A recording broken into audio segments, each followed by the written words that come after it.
Salut les sorciers, ici OK et on se retrouve pour un nouveau podcast de la Gazette du Sorcier, cette fois-ci en l'honneur des 10 ans de la sortie française des Reliques de la Mort. Et puis comme disent les moldus, ça nous rajeunit pas tout ça, et ça tombe bien parce que on a des vieux de la vieille avec nous ici. J'ai avec moi Panta. Coucou. Ipu. Coucou. Elena. Salut. Et Linus. Hello. Maintenant qu'on sait qu'on est tous bien accompagnés, je propose un petit tour de table pour ceux qui ont lu les livres en live, si je puis dire. Ça a été quoi votre expérience d'attente ? Notre expérience d'attente et d'adaptation à cette attente, je vais commencer, puisque j'ai pris la parole. Pour moi, c'est en attendant le tome 7 que j'ai rejoint le forum de la Gazette du Sorcier. Donc, sans cette attente, je ne serais pas le rédacteur actuel que je suis. Donc voilà, j'ai rejoint le forum à ce moment-là parce que c'est le moment où j'avais le plus envie de discuter de théorie et de parler plein de choses et j'avais lu 2-3 théories intéressantes et j'avais envie de rebondir dessus. Et du coup, ça m'a poussé à rejoindre le forum de la Gazette à ce moment-là. Et c'est comme ça que j'ai attendu le tome. Et voilà. Du coup, moi, l'attente du tome 7, en fait, donc j'avais 14 ans en 2007. Je m'étais dit que je ne pourrais pas psychologiquement attendre 4 mois entre la sortie anglaise et la sortie française. C'était pas possible, c'était pas envisageable. Et en fait, quand j'ai capté à la sortie du tome 6 en anglais que j'étais incapable de le lire, je me suis dit ok, ça ne pourra pas être comme ça pour le tome 7, c'est pas possible. Ça me faisait trop mal de voir ce livre que ma mère avait, qui était dans la bibliothèque et que je ne pouvais pas lire. Donc du coup je me suis dit ok, pour le tome 7 je serai préparée. Il faut que je maîtrise assez bien l'anglais de Rowling pour pouvoir lire le tome 7. Donc ça a été une attente avec la relecture des tomes en anglais pour la toute première fois. Ça m'a beaucoup aidé dans ma scolarité par la suite. Merci Harry Potter. Merci Harry Potter. Et après, j'ai pas mal traîné sur internet et tout ça, mais j'ai pas vraiment, contrairement à d'autres ici, j'ai pas participé aux discussions. Je les lisais de loin, mais j'étais trop timide pour m'immiscer dans la conversation. Je vais prendre la parole, comme ça on va faire dans l'ordre des présentations. Moi le tome 7 c'est le seul tome que j'ai attendu puisque j'ai lu les Harry Potter assez tardivement, donc ce qui fait que l'attente, je crois j'ai dû attendre 6 mois à peu près. Ça m'est paru extrêmement long, donc je n'ose imaginer ce que tout le monde a dû ressentir pour l'attente des autres tomes. Les théories, je les faisais un peu dans mon coin. Je vivais ça avec mes copines et mon frère qui avait lu Harry Potter depuis des années. Lui voyait une théorie un peu plus, on va dire, dark. Mais moi, voilà, dans ma tête, c'était tout le monde est gentil, tout le monde va survivre. Voilà, tout va très bien se passer. Moi, j'ai fait comme Panta. J'ai rejoint la Gazette quelques semaines avant lui. Quelques mois de la sortie du tome 7 en anglais, où j'ai eu un petit peu l'ébullition qui montait au fur et à mesure que la sortie s'approchait. La sortie pour moi ça a été suivre la Q Party à Londres via le site de la Gazette parce que je ne pouvais pas y être, je travaillais et du coup ça a été un peu frustrant, mais comme j'ai quand même pu l'acheter le lendemain, ça allait. Et c'est le premier livre aussi que j'ai lu en entier en anglais. Et c'était bien cool. Quand tu dis on l'a rejoint plusieurs mois avant la sortie du tome, c'était 2-3 mois quoi. 3 mois avant, ça fait plusieurs. À partir de 2, c'est plusieurs. C'est un quart d'année. Du coup moi pareil, c'est les premiers livres que j'ai lus en anglais en relisant et relisant les tomes, et je pense que du coup le 7e c'est celui que j'ai le moins relu vu que j'attendais plus rien après. Je propose maintenant qu'on rentre dans le vif du sujet de ce qui fait mal avec la question Kleenex. Quelle mort de ce tome vous a fait le plus mal et pourquoi? Quelle mort m'a fait le plus mal? Ouf. Moi je suis un grand insensible, donc les morts c'était des mots sur du papier. C'était le premier que je lisais en anglais, pareil. J'étais pas sûr d'avoir bien compris. Je me suis dit attends non mais lui, j'ai morte là, en 3 lignes, boum, c'est réglé, c'est fini. Je suis pas certain de... Enfin, c'est même pas 3 lignes, c'est 1 ligne, c'est voilà, c'est... Tac. D'accord, c'est assez expéditif. Et du coup, j'ai dû la relire plusieurs fois, et puis je me suis dit, bon bah, d'accord, donc ça va se passer comme ça dans ce tome-ci, 1 ligne, c'est fini. Mais je pense que le tome m'a pris vraiment fort au dépourvu. J'ai été très déçu au moment de la lecture. Et du coup, j'ai pas vraiment été pris de la même manière, et du coup, les morts m'ont moins affecté. Pourquoi du coup ça t'a déçu la lecture? Parce que je trouvais que cette histoire de relique de la mort, alors que les reliques nous avaient tellement habitués à tout planifier, à tout préparer, ça faisait vraiment lapin blanc qui sortait de son chapeau. Et du coup, pendant une grosse partie du livre, j'étais assez... Voilà, j'avais beaucoup de mal à rentrer là-dedans. Il y avait toute la partie camping qui était un peu lente, qui changeait vraiment le rythme. J'en suis venu maintenant j'ai fait la paix avec le livre depuis que j'ai compris l'importance symbolique des reliques de la mort et leur totale inutilité pratique. Mais voilà, du coup, sur le moment, bah, c'était moins directement touchant. C'est la seule mort de la saga qui m'a arraché une larme. Parce que je m'y attendais vraiment pas pour le coup. Je l'ai pas vraiment vu venir. Et c'est celle qui m'a paru le plus injuste.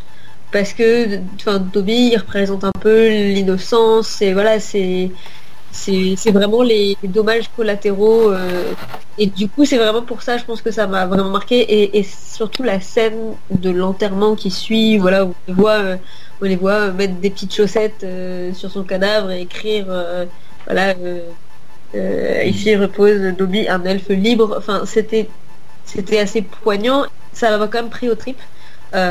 Après effectivement la mort des filles, j'ai le même problème que ça, et il a fallu que je relise et sinon il y a quand même la mort qui n'a pas eu lieu mais j'ai cru qu'il y a eu lieu et du coup qui m'a mis dans un état pas possible. C'est à la fin de la scène des 7 Potter quand Harry et Hagrid s'écrasent avec le sidecar dans le jardin des Tonks.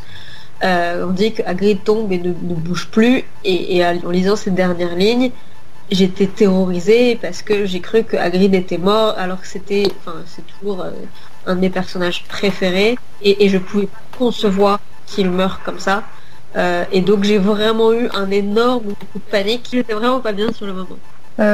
Moi j'ai pleuré pour absolument presque tous les personnages je crois.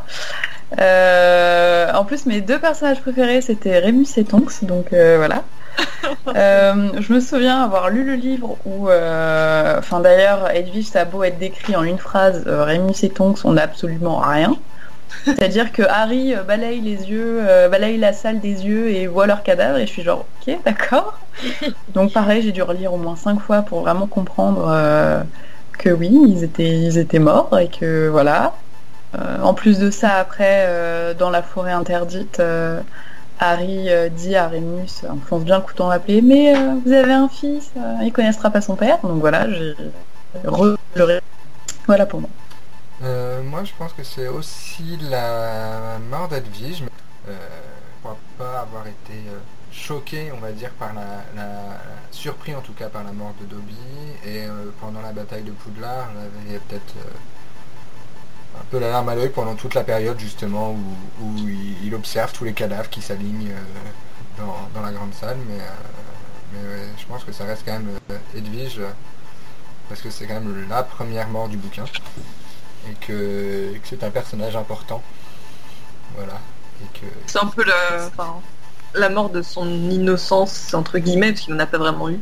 Voilà, c'est vraiment la fin de son enfance quoi, c'est le jour de son anniversaire, de sa majorité, et là c'est bien marqué quoi. Moi du coup la mort de Fred qui m'a le plus marqué parce que tous les autres je pense que je m'y attendais plus ou moins et le fait je trouve que la mort des frères et des sœurs dans les bouquins ou dans les fictions c'est pas souvent très très exploité et dans la vie on n'y pense pas souvent et du coup j'ai trouvé ça plus choquant que le reste et puis c'était aussi en fait le fait que George allait rester tout seul qui me marquait beaucoup. Et voilà, je pense qu'on a tous lu la scène où tout le monde est autour de lui et c'est... Je pense que tout le monde en lisant a juste entendu le silence et enfin voilà. Moi c'est personnellement ce qui m'a le plus marqué. Et donc repassons à quelque chose de plus rigolo, si on peut dire que c'est rigolo. Je pouvais pas ne pas poser cette question, mais si jamais vous étiez en moyen d'avoir la possession d'une des reliques de la mort pour votre usage personnel. Quelle relique de la mort est-ce que j'aurais? Ben, comme je parlais tout à l'heure de leur absence totale d'application pratique, la baguette de Suro étant une baguette comme toutes les autres, la pierre de résurrection étant juste un truc qui fait apparaître une image, une projection de tes souvenirs, voilà, ben clairement ces deux-là on s'en fiche parce que une baguette j'en aurais déjà une.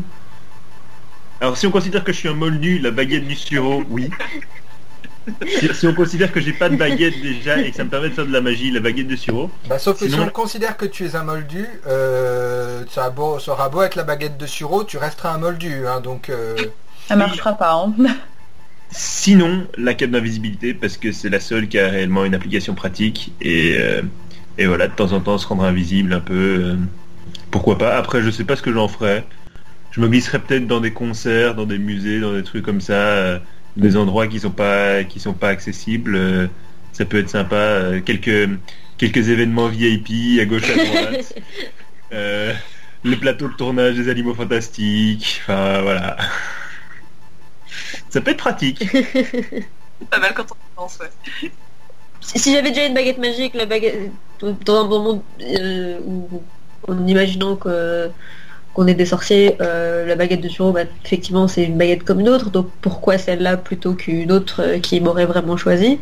Après effectivement si c'est le seul moyen d'avoir des pouvoirs magiques et si on me dit t'as la baguette de Suro ou rien d'autre, bah oui je vais prendre.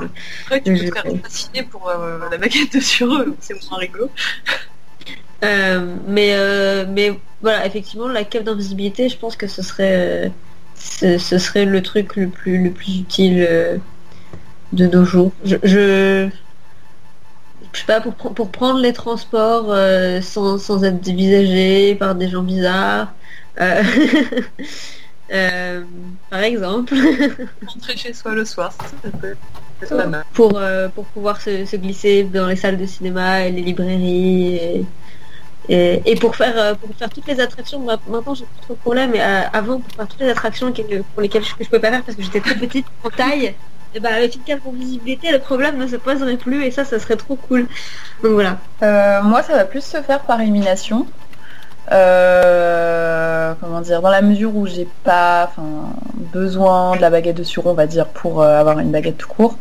Je pense pas que ça m'intéresserait parce que le conte m'avait horrifié sur la baguette de Suro. En gros, le mec se fait tuer dans son sommeil. Alors déjà moi je flippe tout le temps. Alors là, 2 fois plus de raisons. Et voilà, ça m'intéresse pas forcément d'être le sorcier le plus fort, etc. La pierre de résurrection, personnellement, il y a personne, hormis mon chat qui est décédé, que j'aimerais revoir dans mes proches en tout cas. Donc par élimination, ouais, ça serait la cape d'invisibilité, pareil pour rentrer à Disney gratuitement ou des choses comme ça, ce serait cool. Ouais, je pense je vais pas faire dans l'originalité, j'en ai peur parce que j'élimine d'office la pierre de résurrection parce que si c'est juste pour avoir une projection qui serait malheureuse d'être là, qui serait même pas réellement là, je vois pas vraiment l'intérêt. La baguette de Suro, c'est pareil. Si j'ai déjà une baguette, à la limite, j'en ai pas besoin. Et sinon, à part sauf si je peux bénéficier de son expérience, mais c'est pas non plus énorme, on va dire. Donc probablement aussi la cape d'invisibilité.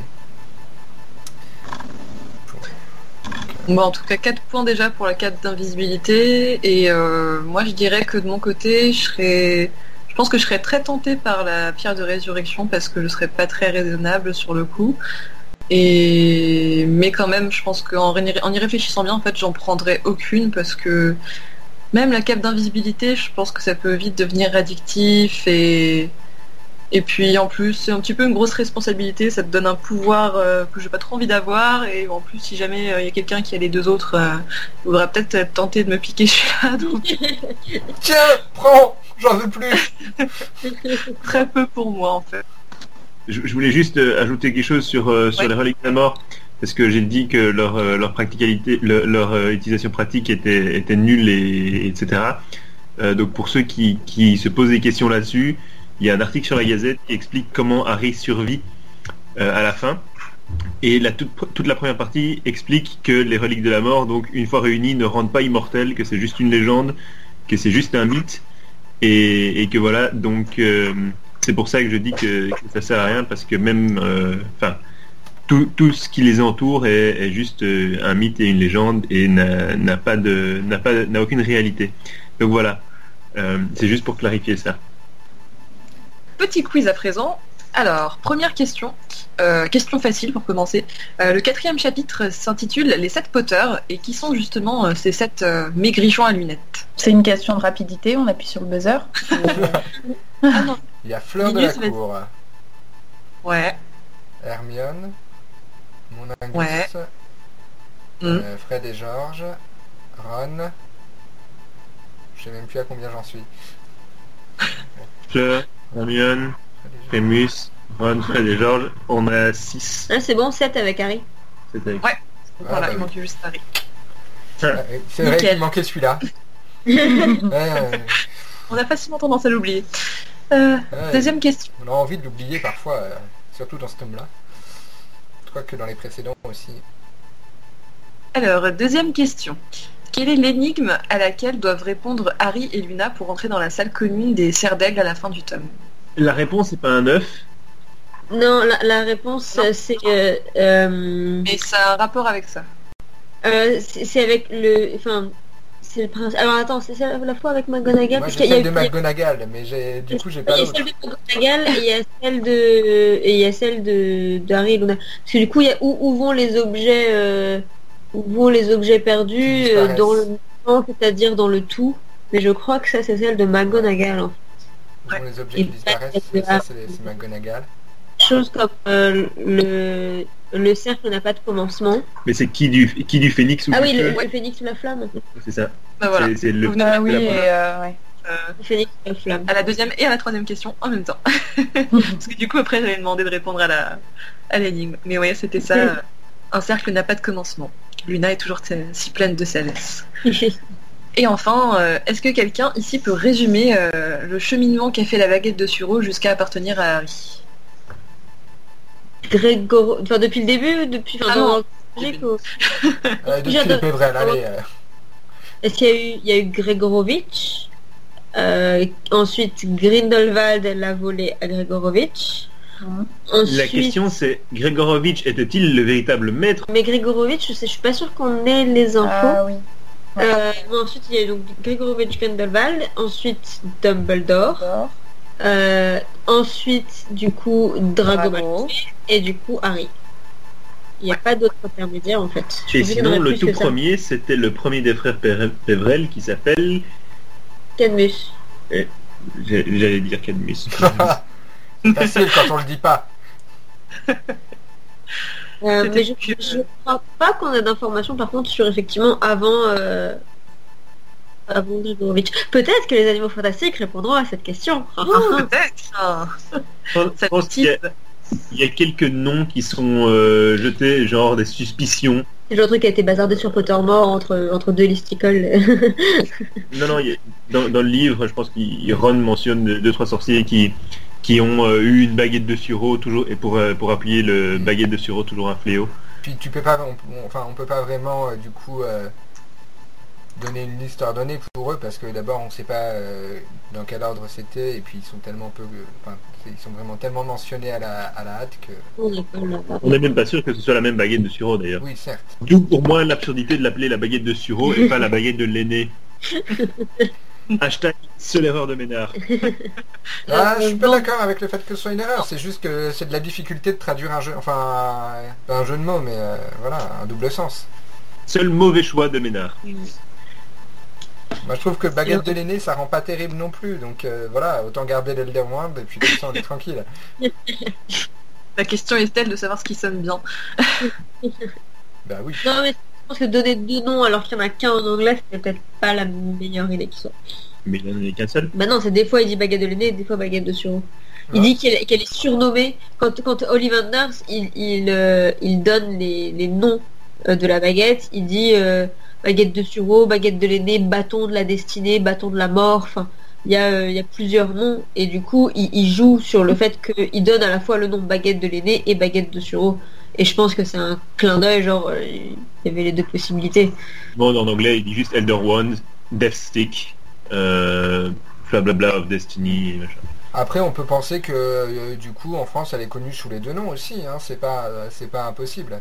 Après tout, Gregorovitch il vivait pas au Royaume-Uni, hein. Non, c'est en Allemagne. Donc elle a dû voyager la baguette. Ouais. Et sur ces beaux voyages, puisqu'on parle de la fin d'une saga, je pensais que c'était pas mal de nous demander quelle fin on aurait aimé si on en aurait préféré une autre. C'est pas très français ce que je viens de dire, mais c'est pas grave. En fait, j'ai bien aimé l'épilogue sur le principe d'avoir un épilogue, c'est-à-dire savoir un peu où les personnages en étaient longtemps après les événements du tome 7. Je pense que je serais un peu restée sur ma fin si ça s'était terminé avec juste la fin de la bataille de Poulard. Donc voilà, j'aime bien l'idée de revenir au K9 3/4. Je trouve que ça fait ça boucle bien l'histoire.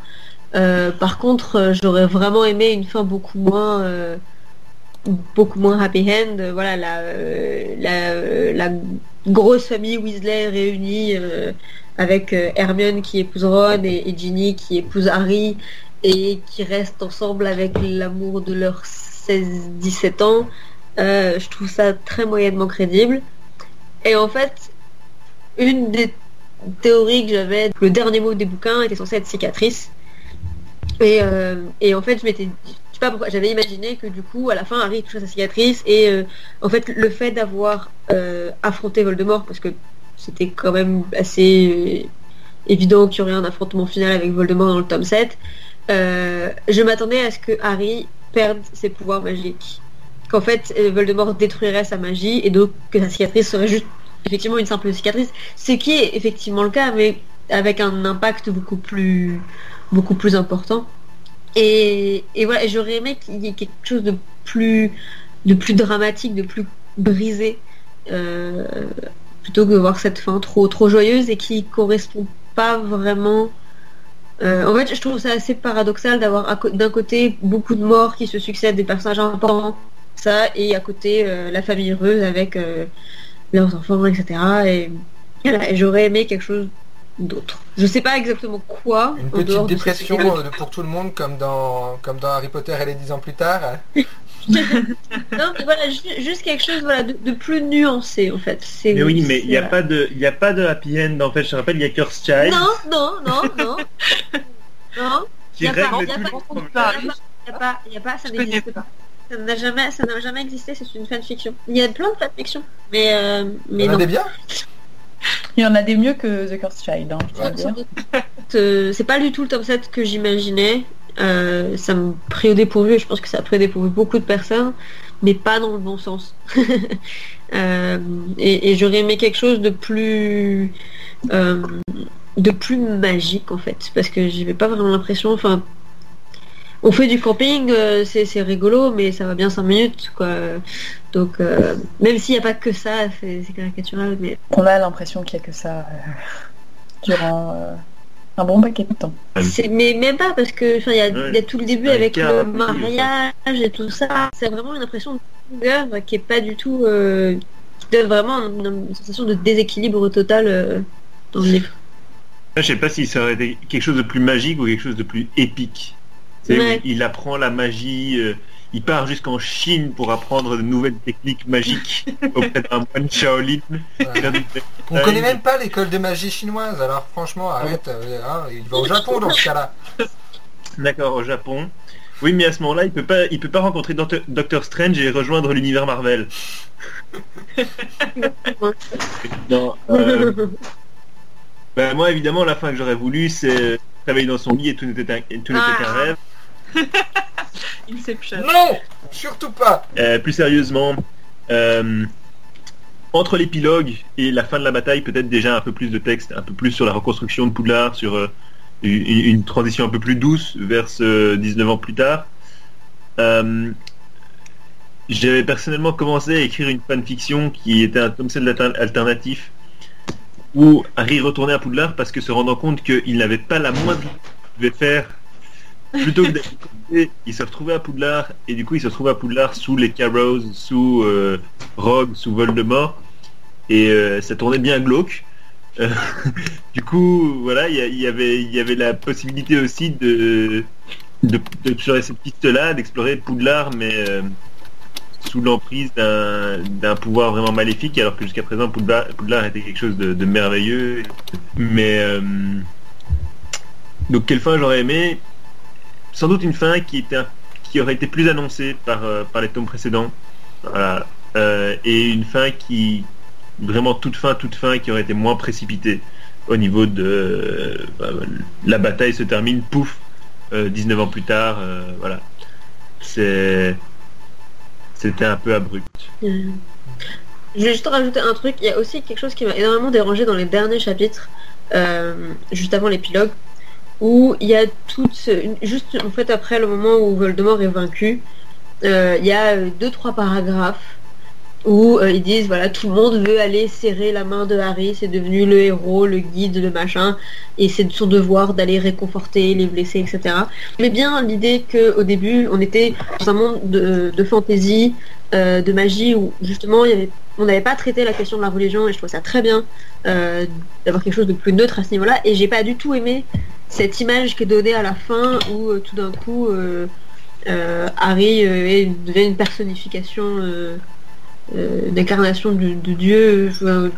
Je trouve ça extrêmement bizarre. Je trouve que tu vas un peu loin, mais ouais, ça m'a vraiment frappé quand je l'ai lu, et il y a quand même 2-3 paragraphes qui sont assez explicites, et je suis quasiment certaine que Rowling l'avait dit qu'elle voulait pas mettre trop d'indices sur la religion Poudlard avant, parce que elle voulait garder ce symbole-là pour la fin. Dans la renaissance de Harry, oui, bien sûr, il meurt, il revient à la vie, c'est surtout oui, là. Mais aussi le fait d'être revenu à la vie, il devient un symbole. Et je sais pas, j'ai un peu un problème avec ces passages-là que je trouve pas hyper réussis, et vraiment en décalage en matière de ton avec tout le reste.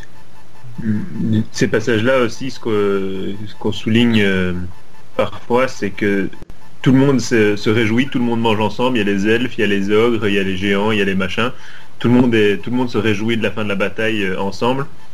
Et puis 19 ans plus tard, en fait Poudlard c'est toujours que des sorciers, il n'y a pas un elfe de maison qui est dans le train pour aller étudier à Poudlard, il n'y a pas un géant qu'on verrait sur le quai, il n'y a rien, c'est que des sorciers.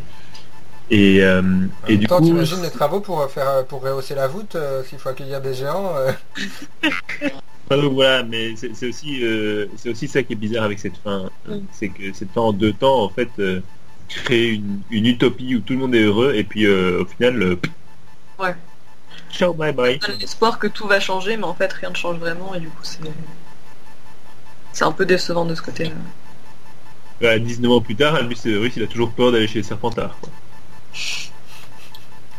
Ouais.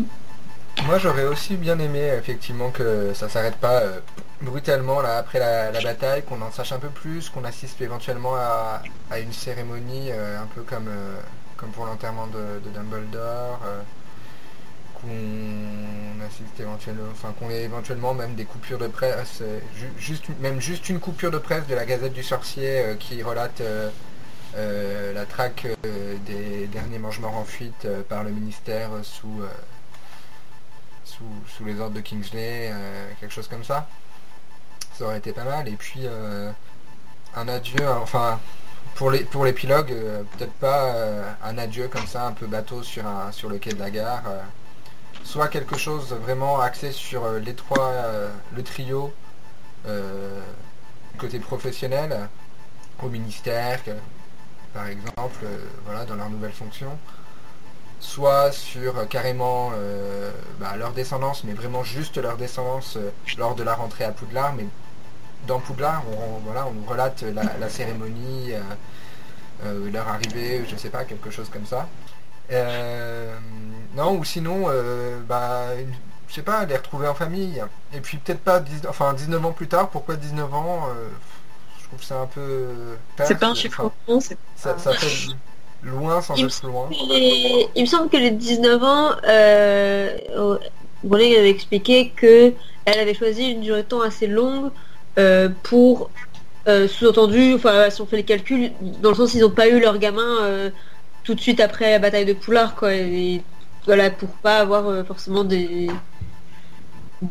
enfants qui se réveillent. Alors, mais justement, du coup, tu te dis, Albus, 19 ans plus tard, Albus Severus, ils l'ont eu 8 ans après, du coup.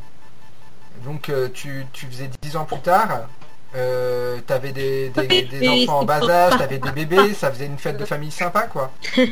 Un truc qui bougeait, quoi, sans être larmoyant, sans pousser à écrire un truc, une pièce de théâtre en 2 parties absurde, avec des ados dépressifs, encore une fois, quoi. Mais je pense que c'était aussi un peu par opposition, mais par exemple James et Lily qui avaient eu Harry à 20 ans, tous les deux. Du coup, pour espacer un peu ça, pour leur donner un peu le temps de mûrir. Mais bon, voilà, effectivement, même 19 ans plus tard, ils ont 38 ans, 37 ans. Donc ça veut dire qu'ils ont quand même eu leurs enfants à 26-27 ans, ce qui est quand même encore assez jeune. Donc, ouais, ça va encore, c'est un âge assez moyen finalement. C'est pas très choquant. Mais c'est... Ouais, je sais pas, je trouve qu'une scène de famille, ça aurait été plus vivant. Noël au terrier, avec les 12 petits-enfants des Weasley, Teddy Lupin qui est là et qui fait babysitter. Mais ouais, ça aurait été trop classe. Noël 2017 au terrier.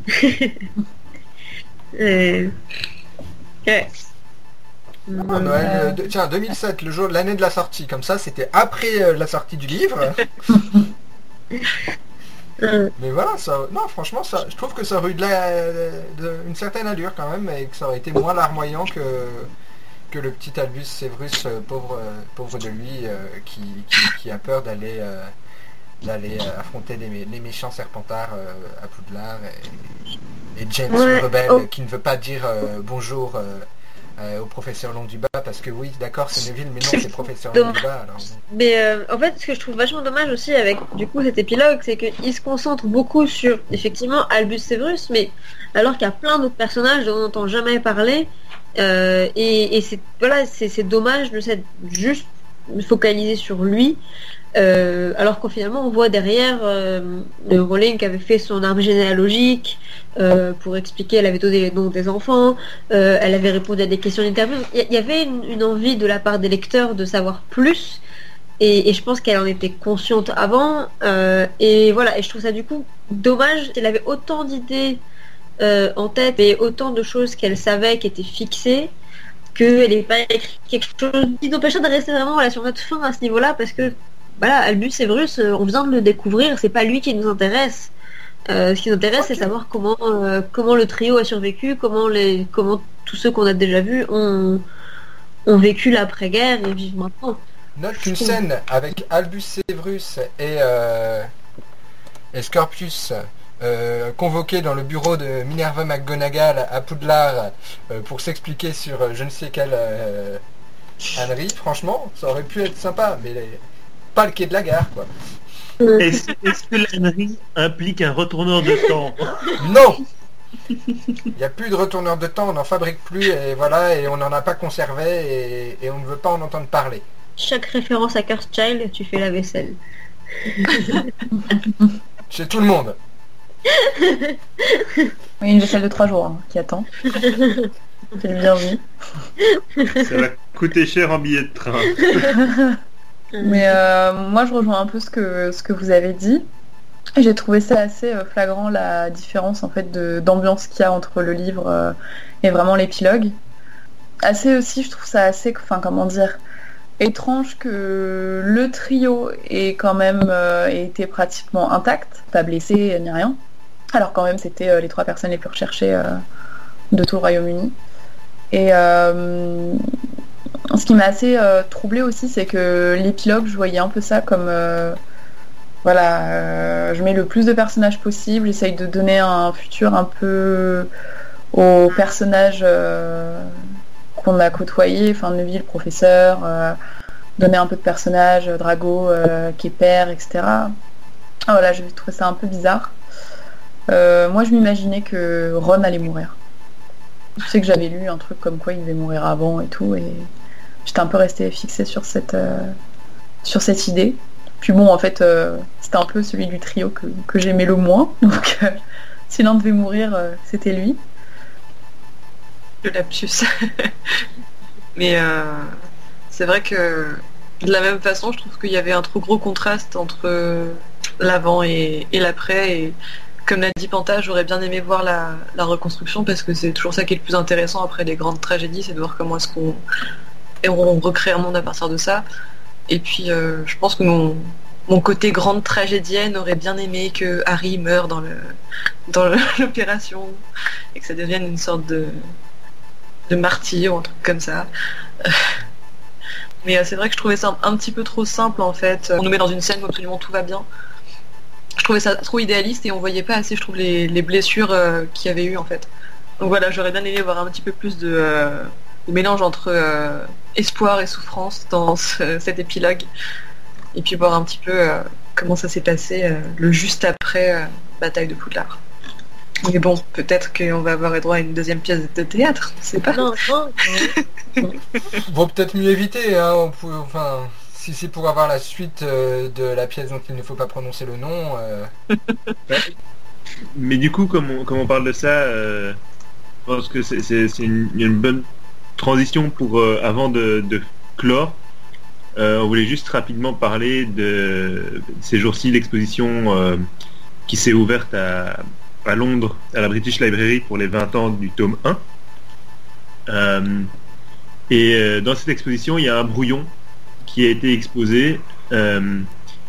Du coup, on n'en a pas encore parlé sur la Gazette. Si, on en a parlé sur la Gazette, oui. On l'a mentionné, mais là, il est dans le livre guide de l'exposition. Et c'est un brouillon dans lequel Harry détruit l'Horcrux il détruit la coupe de Poufsouffle avec l'épée de Gryffondor dès sa sortie du coffre de Bellatrix Lestrange en fait, pendant que Ron et Hermione sont encore dans le coffre. Ce qui est assez intéressant parce que ça change quand même beaucoup au niveau de la symbolique. Dans le tome 7 au final, tous les Horcrux sont détruits par quelqu'un d'autre, quasiment, par une personne différente. Et là, on nous montre un brouillon où Harry aurait été le seul à détruire ça en fait. Je pense que justement c'est peut-être après qu'il s'est dit finalement il y a moyen de faire tuer un Horcrux par chaque personne et ça sera plus symbolique et donc elle a dû changer ça. Mais... Un moyen en faisant descendre Ron et Hermione dans la chambre de secret avec Ron qui parle fourche-langue. Parce qu'il parle dans son souhait.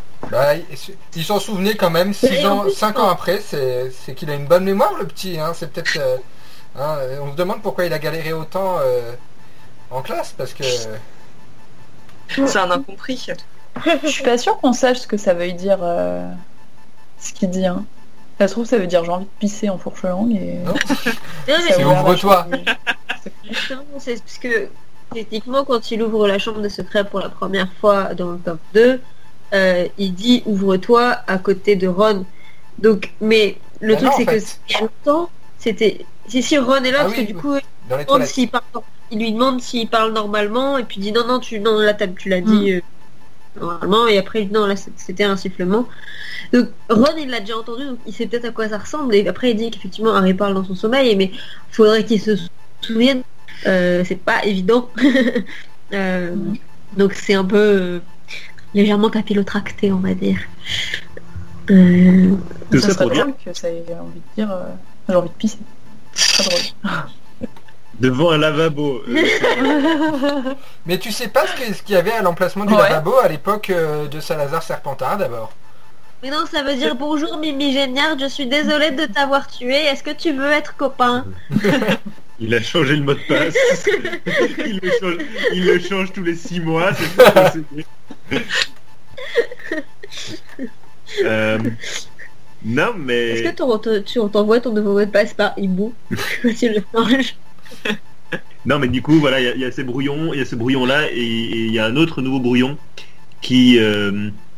où Fudge est Premier ministre moldu, et Hagrid vient lui rendre visite pour lui dire que les moldus sont en danger, et qu'il faut surtout pas qu'il donne à celui dont on ne doit pas prononcer le nom, qui n'est pas appelé ainsi, les détails sur les familles qu'il recherche. Et Fudge tient donc une conférence de presse à laquelle il annonce aux journalistes qu'il faut se méfier du nain aux yeux rouges. Et maintenant, le but, c'est d'imaginer à quel point l'histoire aurait été différente si le surnom de Voldemort, ça aurait été le nain aux yeux rouges. Si Voldemort avait été un nain aux yeux rouges. Et que Fudge, du coup, enfin, pas vraiment le soupçonne, mais est conscient qu'il aimerait bien avoir sa place de ministre si ça se savait qu'il était impliqué dans des trucs un peu bizarres. Avec les sorciers. Bref, c'était un brouillon très étrange. Ouais, c'est bien qu'il ait changé. On pourrait faire un film Very Strange Brouillon. Non, on pourra sans doute faire un podcast entier des pistes inexplorées. Les brouillons, ouais. Mais voilà, ça valait la peine de le mentionner parce que comme c'est assez frais dans l'actualité et que notamment ce brouillon sur les reliques de la mort, c'est la première fois qu'on voit un brouillon des reliques de la mort en fait. Ouais. Vraiment un brouillon. Oui, parce qu'après elle a changé son site. Ouais. Le seul manuscrit qu'on a vu d'elle de l'époque de reliques de la mort, c'est cet arbre généalogique qu'elle a fait après en fait. Mais elle a jamais dévoilé de petits bouts ou de petits passages écrits sur son site comme elle l'avait fait pour les anciens quand elle avait parlé des dessins ou de Dylan Thomas ou de la balade de Nick quasi sans tête par exemple. Donc c'est intéressant d'avoir aussi des choses plus récentes. La balade de Nick, elle en a jamais parlé sur son site, il me semble. Ah bon? C'était autre chose. Ouais. C'était ailleurs. D'accord. C'était ailleurs. J'ai dit une bêtise. Si, c'était sur son site, hein, j'en suis quasiment sûr. Mais en tout cas, elle a jamais mis le brouillon écrit. D'accord. On a jamais mis les paroles en tout cas. Même si c'est pas le brouillon. Mais écoutez, du coup, je pense qu'on a bien fait le tour de nos impressions sur ce 7e tome et puis de justement ce que ça nous avait laissé à penser et de tout ce qu'on avait pu imaginer autour. Et je propose donc, comme toutes les choses, les bonnes choses ont une fin, même Harry Potter, qu'on se dise à une prochaine fois et à un prochain épisode et à plus dans le Magicobus, j'ai envie de vous dire. Salut. Au revoir. Salut. Salut. Salut.